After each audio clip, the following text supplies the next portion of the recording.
প্রিয় শিক্ষার্থীরা, তোমরা স্ক্রিনে যে জিনিসটা দেখতে পাচ্ছ, এটা হচ্ছে বাকমিনস্টার ফুলারিন। এর সংখ্যা হচ্ছে C60।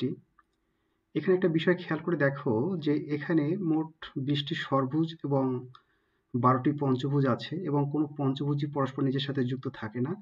এছাড়াও এটা ফিউজড অবস্থায় প্রত্যেকটা কার্বন পরমাণু তার 3টি প্রতিবেশীর সাথে আবদ্ধ থাকে।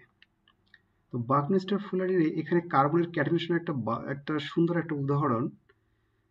তো এই বাকমিনস্টার ফুলয়েন্ট কিন্তু অনেক স্থিতিশীল হলেও এটা নন রিঅ্যাক্টিভ নয়, এটা বেশ সক্রিয় বটে।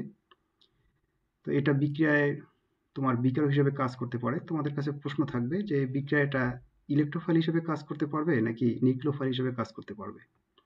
তা তোমরা আমাকে নিশ্চয়ই জানাবে।